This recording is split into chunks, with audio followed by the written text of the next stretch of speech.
तुम्ही देखील उपवासाला साबुदाणे तळणीचे पदार्थ खाऊन कंटाळले असाल तर असे वरईचे आप्पे नक्की बनवून पहा। बाहेरून एकदम क्रिस्पी आणि आतून जाळीदार असे तयार होतात। उपवासाचे इन्स्टंट आप्पे बनवण्यासाठी मी इथे 1 वाटी भरून वरई घेतली। याला आमच्याकडे भगर देखील म्हणतात। याला आता आपण स्वच्छ 3-4 पाण्याने धुवून घेऊ। याच्यावर जी पावडर लावलेली असते ती संपूर्ण आपण काढून टाकू। भगर धुत असताना तिला 3 ते 4 पाण्याने स्वच्छ धुवून घ्यायची, म्हणजे त्याची पूर्ण पावडर निघते। आता याला स्वच्छ धुवून घेतलं। यामध्ये 1 ग्लास पाणी टाकून याला साईडला ठेवू। इकडे आता गॅसवर एका कढईमध्ये मी अर्धी वाटी साबुदाणे घेतले। गॅसची फ्लेम अगदी मध्यम ठेवून आपण साबुदाणे कुरकुरीत होईपर्यंत भाजून घेऊ। पावसाळ्याचे दिवस असल्यामुळे साबुदाणे थोडेसे वातड होतात, त्याच्यामुळे मी इथे 2 मिनिटं भाजून घेतले। थंड करण्यासाठी एका प्लेटमध्ये काढून घेतले। पूर्ण थंड झाल्यानंतर आता मिक्सरच्या भांड्यामध्ये हे साबुदाणे टाकून याची बारीक अशी पावडर बनवून घेऊ। अगदी आपला बारीक रवा असतो तसं मी इथे साबुदाण्याची पावडर बनवून घेतली। मोठ्या भांड्यामध्ये जर साबुदाणे बारीक होत नसतील तर मिक्सरचं जे छोटं भांडं असतं त्यामध्ये बारीक करून घ्या। आता जी भगर बाजूला आपण पाणी घालून ठेवलेली होती त्याचं पाणी काढून भगर मिक्सरच्या भांड्यामध्ये टाकून घेतली। 1 वाटी भगरसाठी मी इथे पाऊण वाटी दही घेतलं। अर्धी वाटी पाणी टाकून बारीक असं वाटून घेऊ। इडलीचं बॅटर आपण जसं घट्टसर आणि थोडंसं जाडसर असं ठेवतो तसंच मी हे आप्प्यांचं मिश्रण देखील तयार केलं। तुम्हाला इथे दिसतच असेल अगदी रवाळ असं इथे बॅटर तयार झालं। खूप बारीक देखील वाटायचं नाही, थोडंसं आपल्याला जाडसरच हे बॅटर ठेवायचं आहे। आता हे खूप घट्ट असल्यामुळे यामध्ये मी जवळपास 1 वाटी पाणी घातलं। याला मिनिटभरासाठी छान फेटून घेऊ। हे बॅटर बनवत असताना मला इथे 1.5 वाटी पाणी लागलं। बॅटर आपल्याला ह्याच पद्धतीने ठेवायचं आहे, खूप घट्ट नाही, खूप पातळ नाही।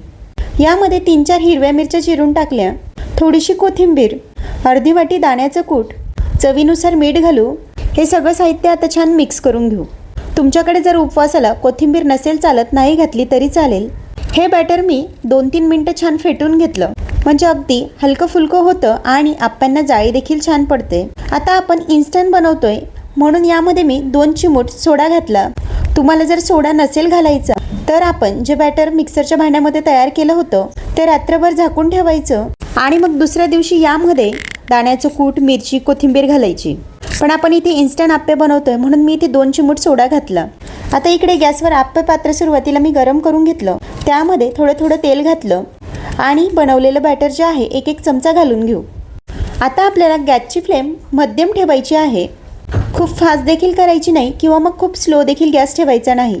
आता यावर झाकण ठेवून 3 ते 4 मिनिटांसाठी खालची बाजू छान वाफवून घेतली।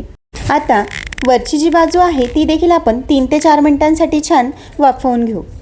गॅसची फ्लेम मध्यम असल्यामुळे सगळे आप्पे आपले एका रंगावर भाजले गेले। आता आपण इथे तेल वगैरे काहीच टाकायचं नाहीये, वरून फक्त झाकण ठेवून ही बाजू 3 ते 4 मिनिटं छान वाफवून घेऊ। अगदी कमी तेल लागतं हे आप्पे बनवताना। साबुदाणे किंवा मग तुम्ही कुठले दुसरे पदार्थ उपवासाचे करत असाल तर त्याला तेल खूप लागतं, मात्र हे जे आप्पे आहेत तेल आपल्याला इथे फक्त 1.5 ते 2 चमचेच लागतं। आता हे आप्पे आपण बाजूला काढून घेऊ। ह्याच पद्धतीने आता राहिलेले सगळे आप्पे बनवून घेऊ। एक बॅच बनवायला जवळपास मला इथे 7 ते 8 मिनिट लागले। तुम्हाला मी इथे आप्पे तोडून दाखवते। अगदी आतून छान जाळीदार असे तयार झाले। हे तुम्ही नुसते खाल्ले तरी खूप छान लागतात। यामध्ये आपण हिरवी मिरची टाकलेली असल्यामुळे हे नुसते खाल्ले तरी चवीला खूपच भारी लागतात। आपले उपवासाचे आप्पे बनवून तयार आहेत। पुन्हा भेटूया अशाच एका नवीन रेसिपी सोबत।